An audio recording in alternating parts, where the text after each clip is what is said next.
Hey everybody, this is Carl back again for another TV show review, and it's gonna be doing another one back to back. So they're not gonna be, so long, probably a little over 30 minutes. I past couple weeks I covered the first two National Treasure films starring Nicolas Cage. Now I want to cover the TV show that was released earlier this year. And I really wanted to talk about it because it's 10 episodes, and once it wrapped up I really wanted to let you guys know my thoughts on it. But I figured since July month will be like 4th of July, Independence Day kind of month, very patriotic kind of stuff, I knew I was going to cover the National Treasure films, and I figured I'll just wait so I can cover all three back to back. And of course, there's only two people who popped up once each in the that were from the films, Peter Sandusky and Riley Poole, which is great to see them. And of course, they're like phenomenal. And no, we don't get Nicolas Cage in this, or his like love interest. I'm sorry, I forgot her name. But we get these new characters. Before we get into it, please like and subscribe, hit the notification bell if you haven't already. If you're watching this on YouTube, follow me on my Twitch channel as twitch.tv/talkativecarl, youtube.com/talkativecarl. By the way, if you want to also check me out on YouTube and all my other reviews and video game walkthroughs, check out my Patreon, patreon.com/talkativecarl, and my Twitter @talkativecarl, so you can always know when I'm live. So, National Treasure: Edge of History. Now, we got some cast members here. We got Lisette Olivria, Oliver, I think it's Oliver.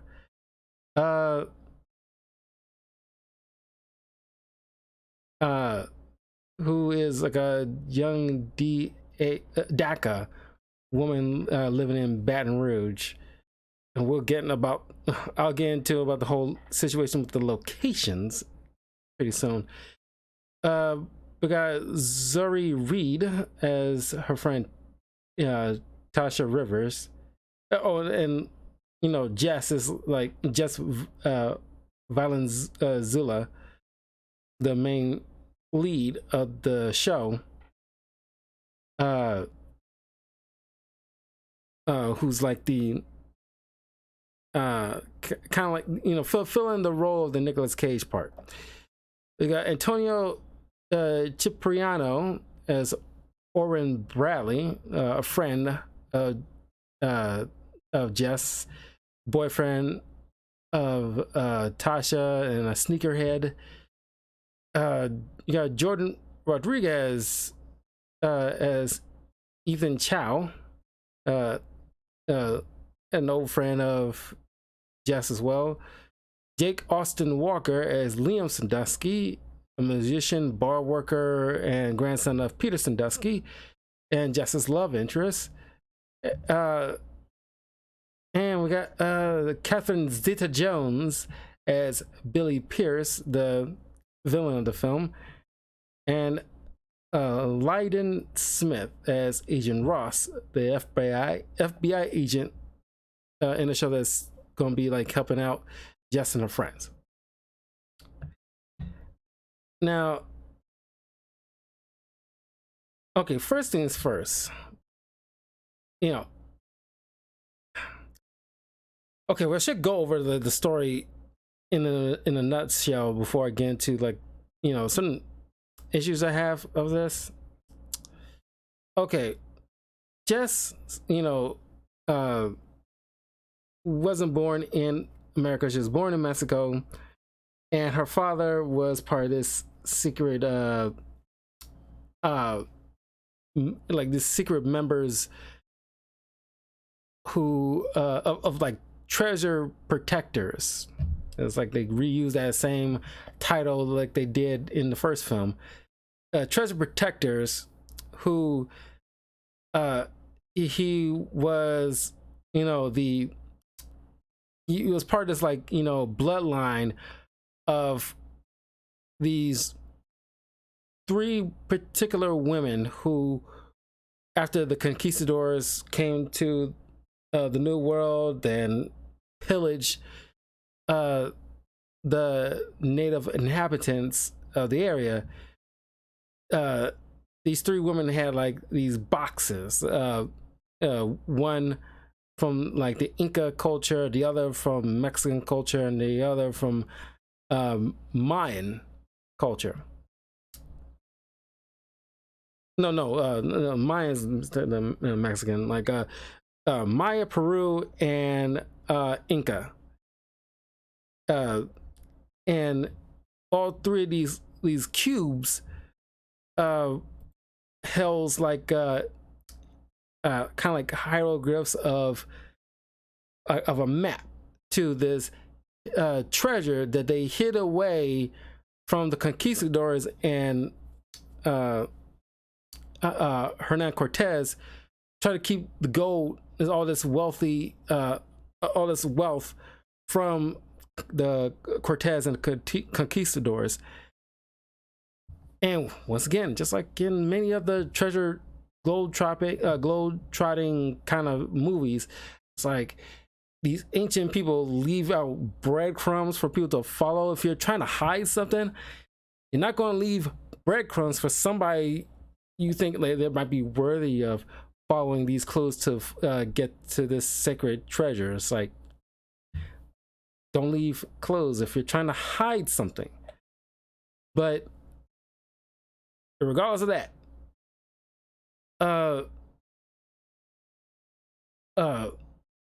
that's where her father, you know, bloodline come from like the Mayan, you know, sect of this, you know, trio of women.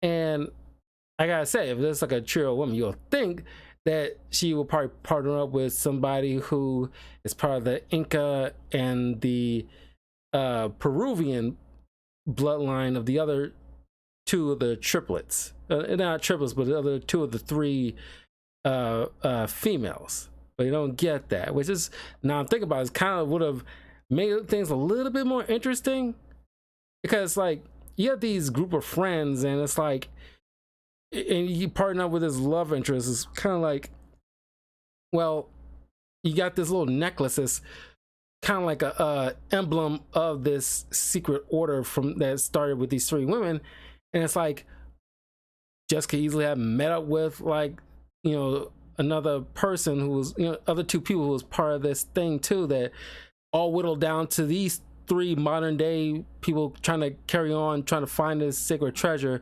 in order to keep it out of the hands of dangerous people. They're probably a little bit more better than what we got right now. But as this, you know, this show is filled with a lot of coincidental things that just, I won't say just happened upon, you know, figuring out. But she's, if you ever watched the TV show Psych that was on USA, and she kind of like go around doing this look and like this kind of like carries herself, you know, not in like a pompous way, but it's like, Elvis, Graceland, you know, that little air about it. You never seen like Nicolas Cage, you know, carry on like this. Not trying to compare these two, but I'm just saying, it just, I want to say, came easy for Ben Gates, but there was like at least a certain level to it before he figured it out. Even then, with Riley, figuring out about the whole, Benjamin Franklin and daylight savings time, it goes to show that he didn't know everything. And it's like that's something that actually slipped his mind. So it shows that he wasn't perfect. But of course, Jess seems like she's minority reporting and doing this whole psych kind of pulling things out of the air, rabbit, crass, sunlight, and do all this little things in the air, like I don't know, like she's got like ADHD or something. I got the windows cracked, so pardon like the noises might be outside. It's kind of hot in here. It's been hot, in a lot of states in the US, so like just pardon me. And I also just, came from the gym not too long ago, so pardon that, because I, had to shower and everything like that. So I'm just focused now. But so she works at this kind of like a storage unit, and she was clearing out one storage unit that belongs to Peter Sandusky, who's a little older now, he's retired, and suspected to suffer from dementia. Don't know how exactly true that was 100%, but not so much because he never, when we see him in the first episode, we only see him in the first episode, it probably would have helped if we actually see him show off some levels of dementia here and there. But he seems, from the scene the one scene he's in, because like the actor showed up for just probably like an hour at the most of work for this one single scene.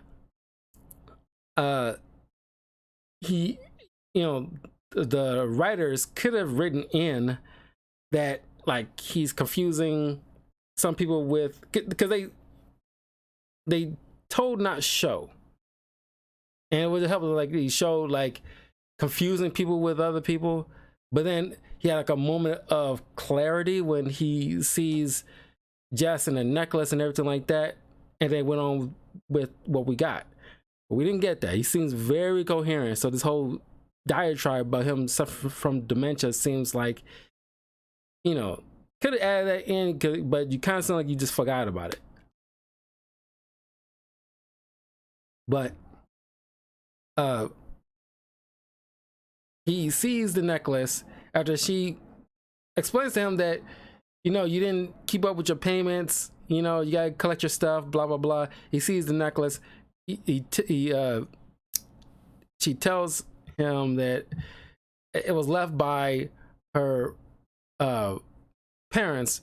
Father died when she was young, but her mom, which is kind of throwing the mom under the bus, to be honest, where it's like, for years Jess has been told the father was kind of like a no good man, but later she figures out that he was some kind of treasure hunter type of guy, but we don't see like how that relationship deteriorated, where it kind of drove, because the mom died from cancer and everything like that, so the mom's not around, and then it's like a year later when the story's jumping off. But we don't see we see a few flashbacks with like the parents and everything like that, but it seems like a very loving kind of couple. But it'll help if they would have added in the moment where like the relationship started like break down and the father become obsessed with his bloodline lineage of a mission that he had to carry on in order to keep out of hands from evildoers. But we didn't get that, so you kind of can't throw the mom under the bus, especially once we get a little over halfway through the show. Kind of really show that, hey, like the father wasn't as bad as previously assumed.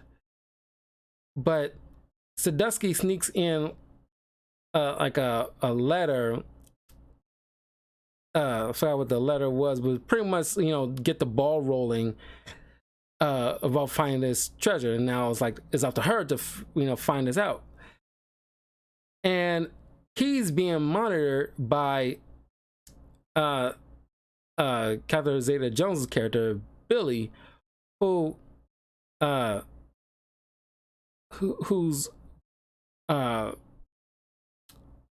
trying to get this sacred treasure for her own. And I gotta say, Catherine Zeta-Jones, and she already looked good in like the Wednesday TV show. She aging flawlessly. Honestly, this woman is like, wow.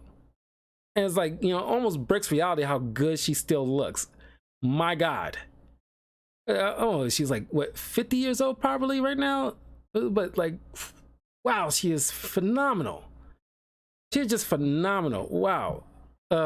Anyway, and she is monitoring Sadusky. She's been like monitoring I guess his son too, because he had like a son who died in like a diving accident while possibly searching for this the second cube, which just ended up finding like one of them, and Billy has the third.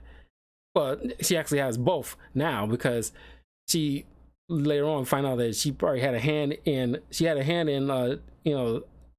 Peter Sandusky's son's death, and Sandusky as well.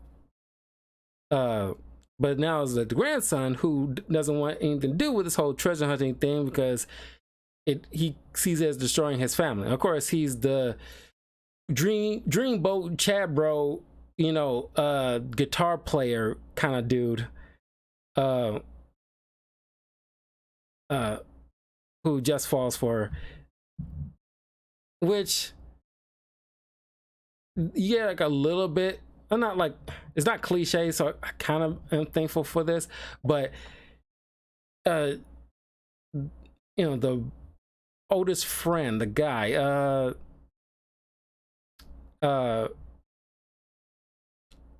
Ethan, who you see like giving like stares, like getting a little hurt and stuff like that, seeing her connect with some other dude, even though he has like a girlfriend he only recently started to like getting serious with.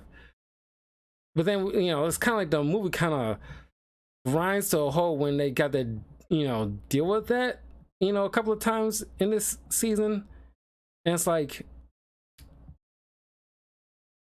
gotta get off of it. And it's like, if you're gonna see, this is why I would have done it personally, and I'd try not to rewrite certain things.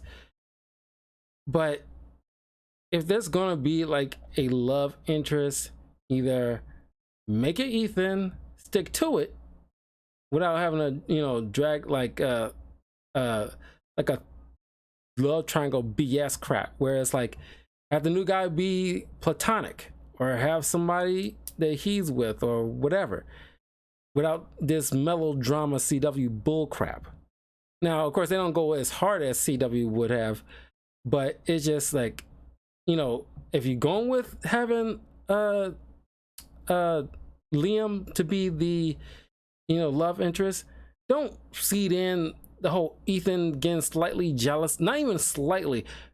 Don't include that. You don't need like we already have enough drama in the story. We don't need any added little attention crap. I don't care. I don't think anybody cared. As a matter of fact, speaking of not caring, I remember when this was even announced a year ago, and it was like at least a year ago, when they first announced a National Treasure TV show. I was like, oh, okay, that's pretty dope. But that trailer, if I vaguely remember, it's like a door opening and a silhouette of somebody, and he turns around and you see like a long-haired woman, and she puts on a hat like she's freaking Indiana Jones. And it's like, I thought that was freaking weird. It's like, we don't know you. It'd be more interesting if that we know it was like Nicolas Cage coming back for a TV series, even though it's probably not as likely, because well, I don't know. Nicolas Cage probably would do like a TV show, probably at least once. But as much as he costs, like I doubt it.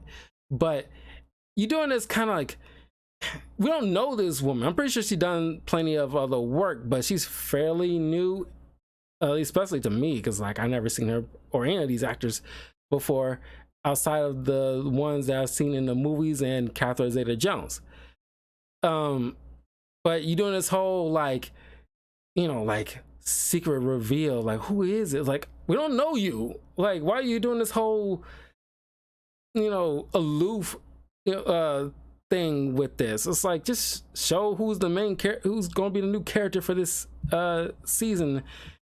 And but beyond that, it's like I really have not seen any other promotion of this film, which speaks a lot of volumes for a lot of people when things like this happen, when stuff doesn't get pushed more than one time.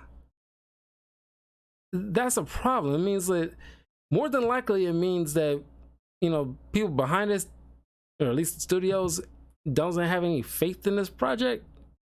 And and just one day, all, you know, it's like I was like, okay, whatever happened to that? Wasn't it supposed to be like a National Treasure TV show? And I'm looking it up and found out like, oh, it was already on Disney Plus. Really?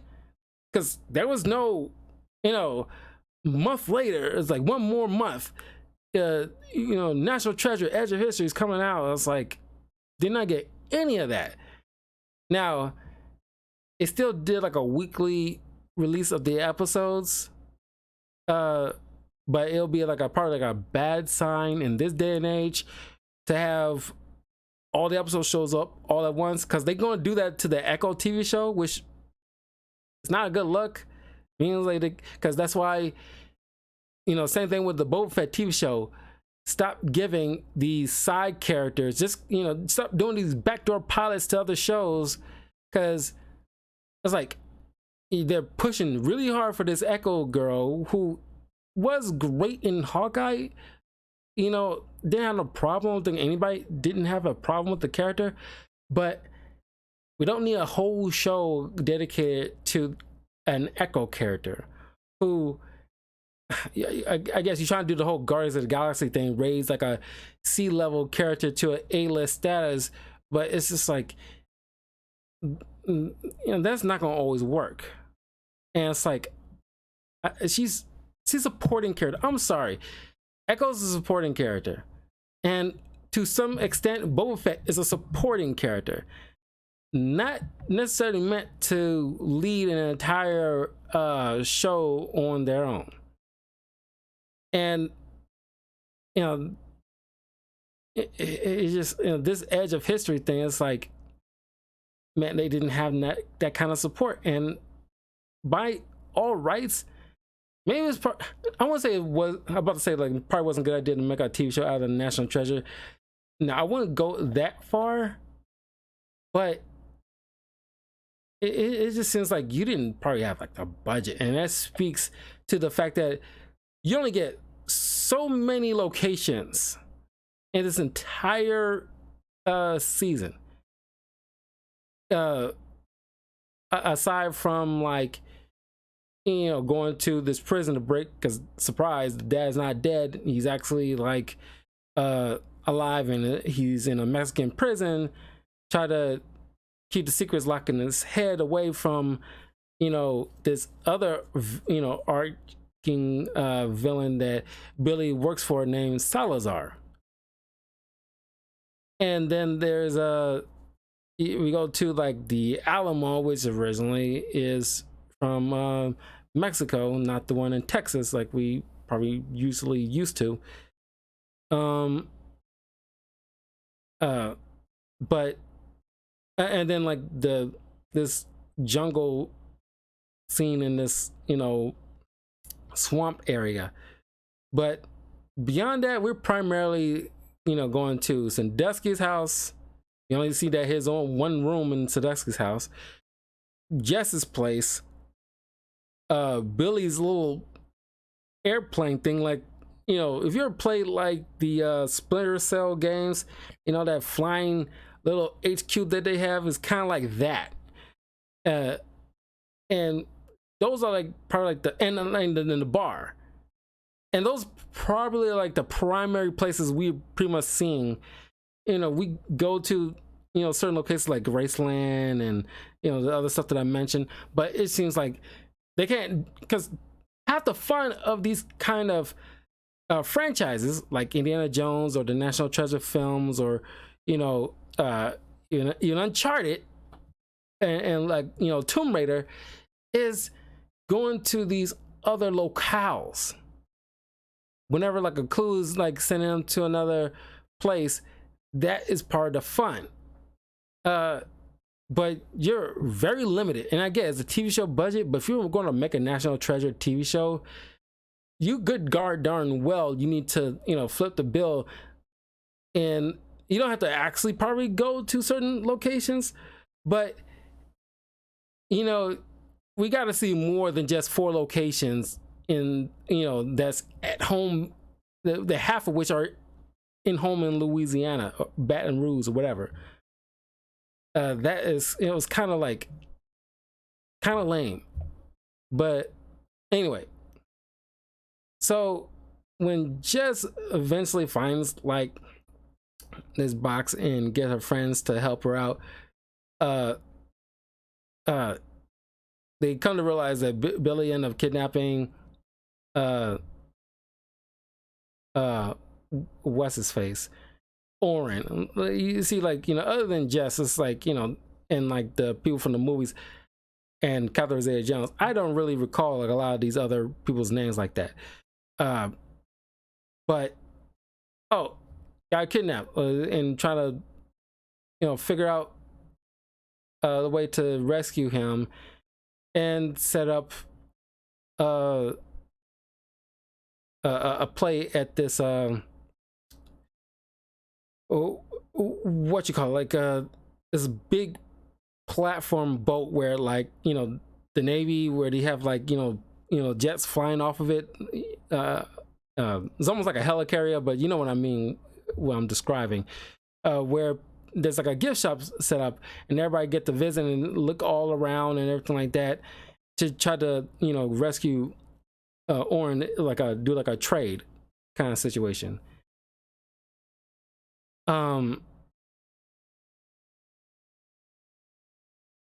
Yeah, that's when, like, you know, realize that, oh, Jess is probably being bugged and everything like that. And I'm jumping all over the place. I'm trying to recall everything. I wrapped it up a couple of days ago.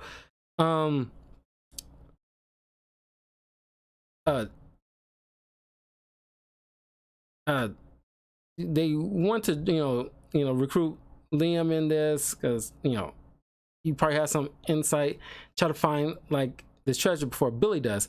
And Billy has this like henchwoman lady who's pretty much looking like a Karen. The way the hairstyle that they had her in, Brita Wool, that's the actress name.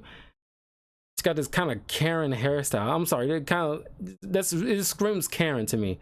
Like she's gonna call the manager. And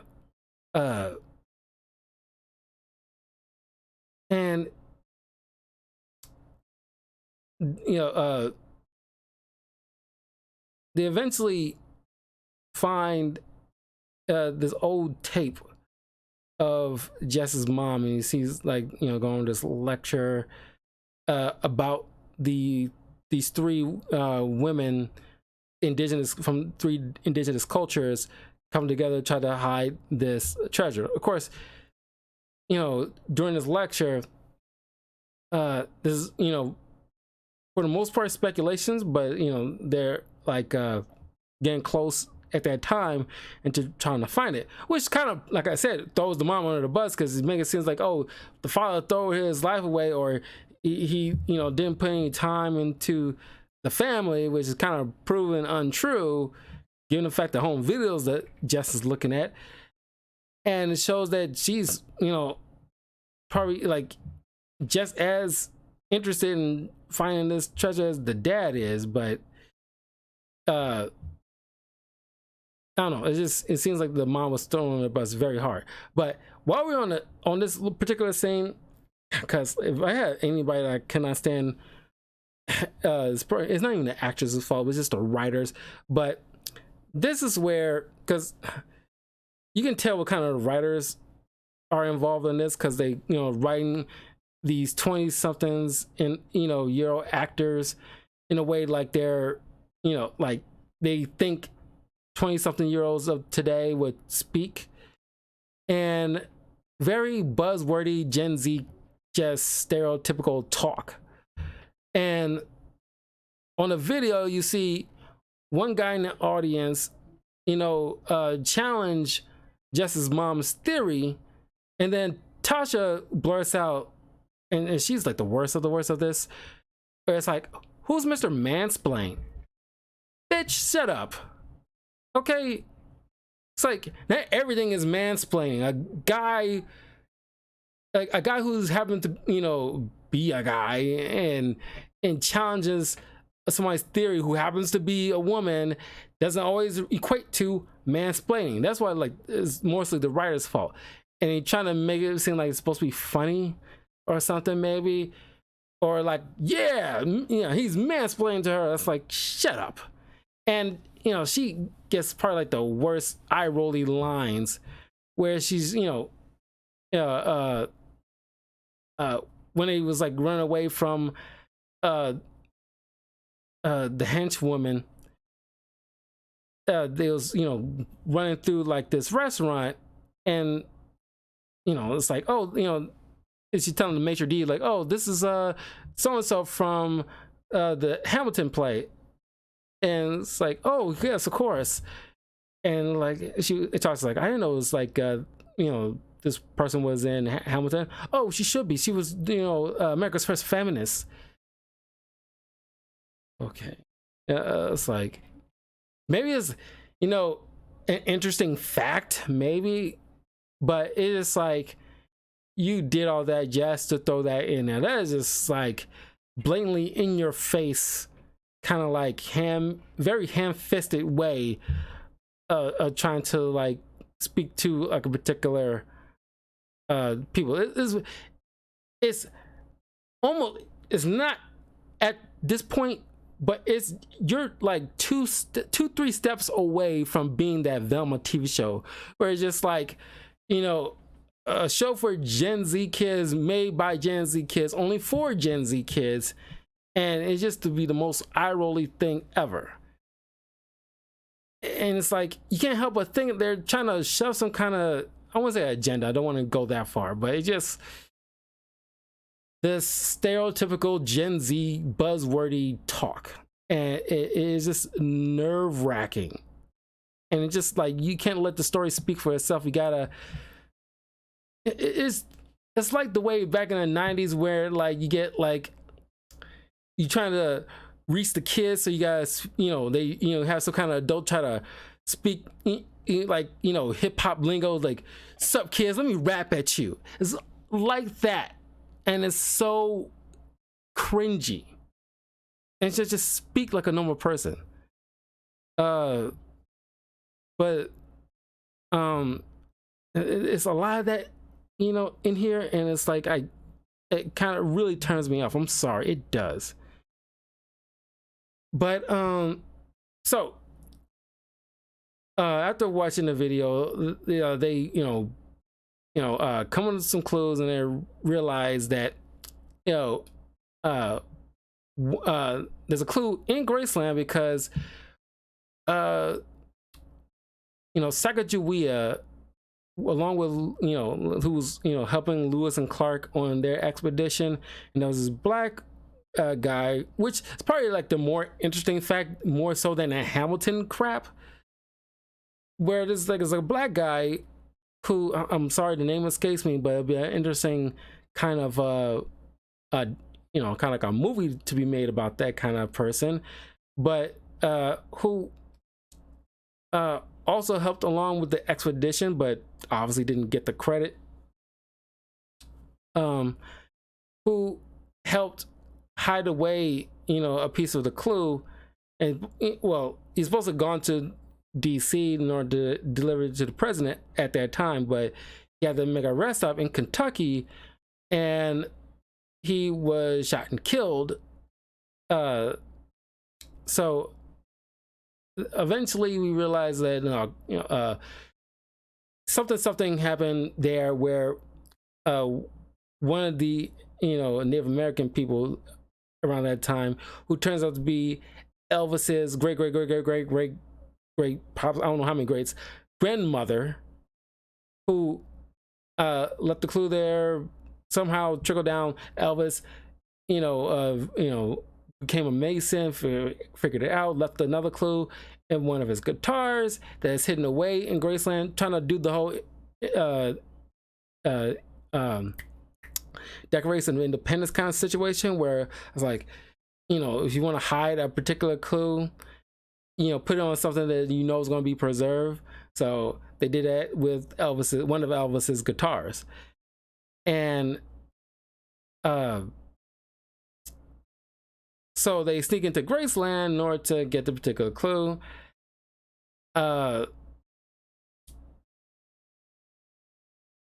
course, at first they try to get the assistance of this FBI agent, but Tasha, it's like, and they throw in, you find out like towards like the second to last episode, where like her grandmother was like fighting for civil rights and everything like that, and that's where like she gets it all from. And it's like, okay, she couldn't just do it because she feels like there was an injustice, for feminism, albeit like very, third wave feminism kind of attitude, but feminism regardless. But you gotta tack on the fact that, the grandmother happened to fight for civil rights, and that's where she gets it from, that fiery spirit, and like the fact that this is clearly a good cop, an FBI agent who is trying to assist. And of course she's like, oh, is this a tactic, because I'm not gonna fall for it. And it's like, you just hear the talk, and like I said, like, the writers does not make this girl any likable for me. I do not like this character. This is probably the worst character out of the entire show. I just hate her every time she speaks. I'm sorry, it's just so bad. But oh my god, she even got like a eco straw or something like that. I was like, oh my god, it's like y'all really laying it on thick here with this whole trying to speak for kids of today. And when they figured out that they're being followed, and then eventually they figured out they was bugged, why do they keep returning back to their house? I wouldn't trust going back to that place after it gets, one, broken into, and then second, bugged. Of course, it was like Orange Shoe that was bugged after doing that whole catch and release kind of situation. And it's like why go back to a place? Like, I wouldn't feel safe. I don't know anybody else will feel safe after being violated like that. You can go to Ethan's house and stay there for a while, and and be that location. And also, none of these people have parents, and how they stay in this? Matter of fact, how is Ethan affording like a nice house like that? It looked like I want to say like a summer home for Drake or anything like that, but it looks very nice. And it's like, these people should at the very least have apartments, or at least, well, Tasha and Oren, like, and Jess were all living together, because these two were boyfriend and girlfriend, and Jess was staying there because for all intents and purposes the only family she had was the mom. But it's like, Ethan, what does he do for a living to afford? They all seem like there's well, the killer can't be in college anymore, but Ethan seems to be studying for something or other, and Jess has aspirations of working for the FBI, because like, I love puzzles, and it's like, like this is my dream job, to work for the like FBI cryptologist or whatever. I don't know. uh but um they and then of course we get to show Riley Poole. That was a fun episode, just to see him just just show up, help out. But like I said, in the second film that I reviewed, which by the way, check out my first two reviews of National Treasure movies. But Riley, showing up for the funeral, and of course they give this kind of, I wouldn't say a lame excuse, but clearly like a very shoehorned in excuse that, oh, like Ben and Abigail are having like or just had like a baby, and they gotta, the baby's sick and they gotta stay home and look after, just the excuse that can't afford Nick Cage. Just say you can't afford Nick Cage. But Riley, doing like a whole podcast situation. I guess him and Ben are still doing the whole treasure hunting kind of situation. Or at least done a fair bit for him to do this kind of podcast or whatever. But so he's Riley didn't went far. He did very well for himself, ever since the whole from like doing like signing books up until making an actual podcast. But then like because all but Ben and Abigail and Sandusky and Ben's parents, the only ones knows who, like the real Riley, and everybody else kind of fall for his like charade. Like, he's just like equally as smart as Ben, and it's like he's smart, he's very techy, but he's not as quick. I wouldn't say quick, but it's just like he isn't his area of expertise isn't like history, and he's kind of still put on that kind of shtick where it's like, because you just get stuck on a particular puzzle and she asks for his help, and it's like, yes, it's like clearly doesn't know, and it's like I can't decide whether or not like appreciate the fact that they kind of sticking to it, or the fact that I'm kind of annoyed where they kind of like threw this guy under the bus where he clearly has some level of genius. They kind of left him as like the lovable goofball to some extent.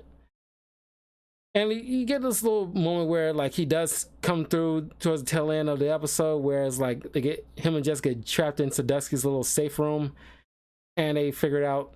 And it's like this little moment where Riley sees all the old memorabilia from the past two films, with like, well, the first film technically, with like the Benjamin Franklin glasses and the that pipe situation to help find that treasure in the first movie. I'm surprised that they let Sandusky keep that instead of like Ben keeping it as memorabilia. That you would think that would probably make more sense. It's not like Sandusky was part of that whole expedition. He comes in to help arrest the bad guys of that films, of those films. But anyway, it's a nice little moment of nostalgia for Riley Poole there.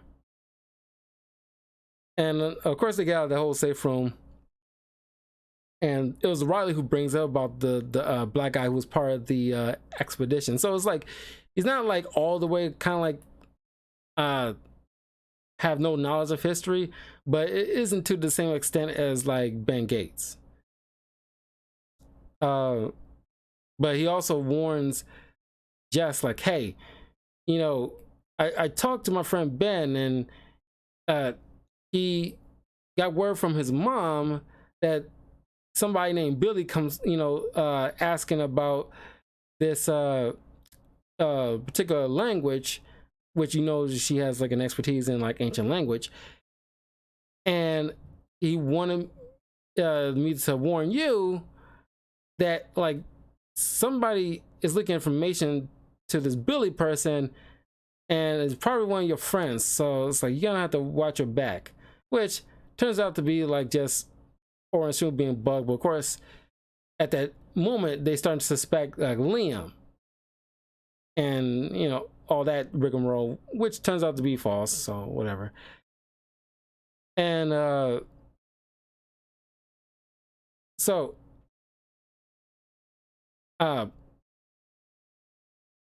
eventually, once that whole extra drama is resolved, they had to go to Mexico once they realized that Salazar is possibly in a Mexican prison. But it turns out to be the father under the name Salazar, and they realize they got to break out the father before Billy finds out that he's actually alive, because she's in this because she says like, oh, Salazar, which is also confusing. She mentioned about how Salazar killed her brother, who was supposed to be partners with the father, but it turns out to be kind of fabricated a little bit. But it turns out that the FBI agent's boss turns out to be Salazar, and it's like, okay, who killed your brother then? Because why are you working with the Salazar guy, the real Salazar, and he's the one that supposedly killed your brother? That ain't make any sense to me. And it doesn't show that, from my memory, that you are thinking about betraying him after you get like this treasure at any point. But after they break out the father, the father, by the way, turns out to be the same. If you ever watch, not Friday After Next, the movie Next Friday, Baby Joker, the leader of those three, brothers that Craig and Dede deal with in that film, that turns out to be the father of Jess in this TV show, which is like a funny thing that I found out after I first watched this earlier this year. So I was like, wow, he's still acting. Wow, that's incredible.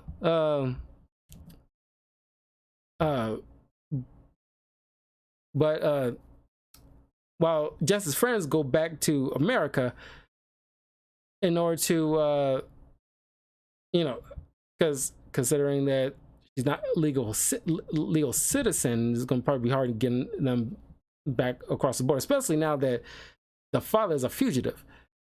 So they got to go, because they still got to figure out this other clue, and they have to work their way back to America. But Billy picks them up. The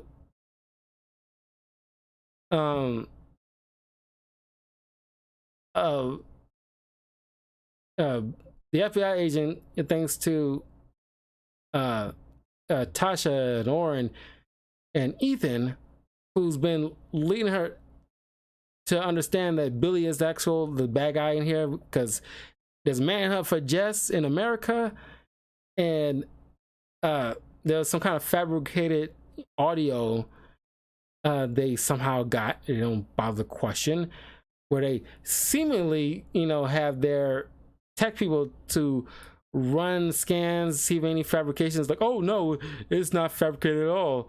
And it's like, Ethan had to point out, it's like, well, Billy's British, so they use further and farther differently from us. And then that was their clue, and that kind of tipped her off. And it's like, I can't stand when things like that happen in like crime dramas or whatever with police involved, and they got this kind of tape that leads to a main character to look guilty, and it's like, oh, our top tech guys ran through it 3 times, and they prove his authenticity, and it's like clearly proven not to be the case. And it's like, some tech guys you have, because if they're anywhere as good as like the main characters tech guys are, you can show. I kind of wish they at least do that in some point in these kind of genres, where it's like, oh yeah, our tech guys went over it. It clearly is kind of fabricated. It's like some stuff was chopped up.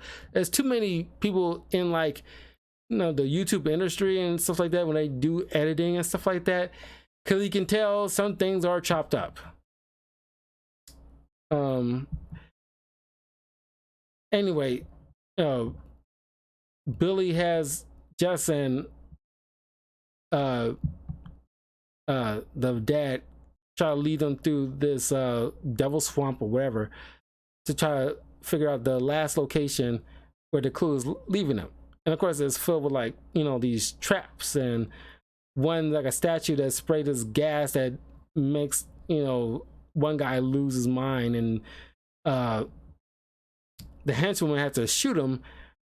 But of course, during the ensuing kind of like gunfight, she gets hit in the leg, and then realizing that she might be slowing them down, Salazar just ends up shooting her. And of course, the reason he's there, like, because he once the FBI agent figured out that he was responsible for Sandusky's death, because the coroner guy that she's having like a love interest with found out these kind of orange splotches on his fingers, which turns out to be like orange Tic Tacs that the FBI boss usually has. And they come to realize, oh, you're a Salazar, she leaves him handcuffs, but he figures his way out somehow. Shoots her from behind when they seemingly got all the people cornered. Left for dead, but thanks to Tasha and Oren managed to save her life thanks to the coroner who talked them through it, doing a very like Pulp Fiction thing with taking an eco straw and stabbing her in her chest to give her like some getting some air through her lungs. And of course, like, Billy ends up shooting Salazar because like the henchwoman she helped out of the tough streets growing up and everything like that. So it's like this is a person like I look to as like I had a kinship with, and you just shot her dead without a second thought. So now it's just Billy left.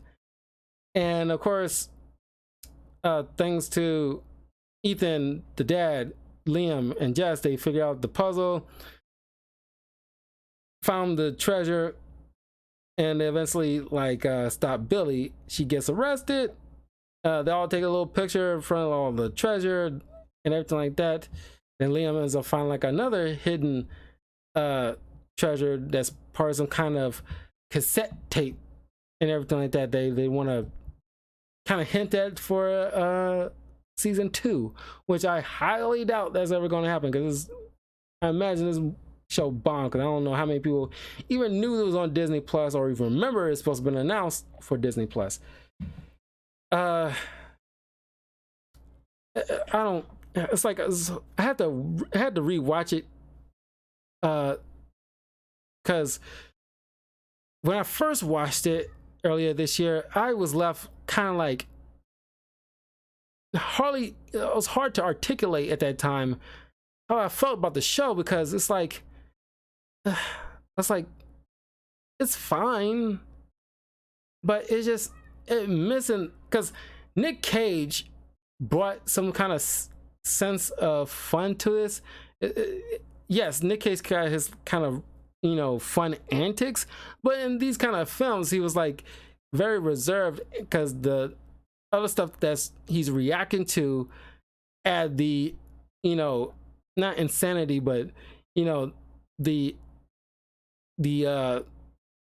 let's go with insanity for the lack of a better word, for him, so he doesn't have to go balls to the wall like he typically is in most films. And because Nick Cage got that kind of charm to it that makes like anything he's in extra fun. So of course, him, a globe-trotting treasure seeker, it's like, why wouldn't you want to check that out? And of course, you got like Harvey Keitel and Justin uh, Bertha as Peter Sandusky and Riley Poole, kind of really like adds to like this fun partners, some fun supporting characters in this entire in these two movies, along with Abigail. It's just like I don't know. It's just it's just, and also Hell doesn't have some kind of, I wouldn't say woke agenda, but it's like those woke mannerisms. It's not like it's like Ben Gates brings up about I don't know, Betsy Ross, because there was like a I'm pretty sure there was like a something in one of the films, I think the first film, about Betsy Ross, and there's no diatribe about Betsy Ross being like uh fighting against the patriarchy or some bull crap like that in her day. None of that crap. It's just, oh, Betsy Ross, part of this, she did this, moving on. And it's just like, and of course, like the writers at the time knew what the assignment was, and here it seems like the writers knew what the assignment was, but also want to add in their little. I know, it's like they're not writing it necessarily for me, but if you're making a globe-trotting movie, it should be fun for everybody. It's just the same thing with like the Indiana Jones film. It's not just for people who grew up with Harrison Ford when he started breaking out in acting. It's for everybody. Everybody can easily enjoy any Indiana Jones film because it's just fun for all ages, no matter the era. And that's how it should have been played as, and that's how the National Treasure films was played as. As much shit I give as the Uncharted film, it still followed that same formula. It didn't try to weave in some kind of narrative with like these buzzwords like feminism and patriarchy and woke-splaining, mansplaining. None of that diatribe. Okay? And you go places. And that's part of the globe-trotting adventure film. You go to more than just 4 places that happen to be in our same locale. Because I couldn't articulate it at that time, because I'm sitting there stunned, like it's not the worst thing I've seen, but it's definitely not a National Treasure. It doesn't give me that same thrill as the National Treasure films did. And I cannot say like it wasn't like a bad idea making like a TV show, but based in the National Treasure world. But the studios, they put in the money, and this is Disney money we're talking about. You can more than afford to go to, at least pretend you didn't have to go physically, but you can more than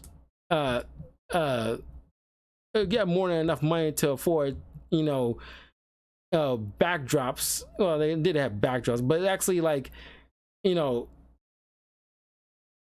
know, they go to Mexico, but that's probably is beyond where it's, so far as like locales that they go to. But I don't know, it's just like we seem to just stayed in 4 rooms in Louisiana, and the added melodrama that's 2 steps away from being CW kind of easily have skipped. But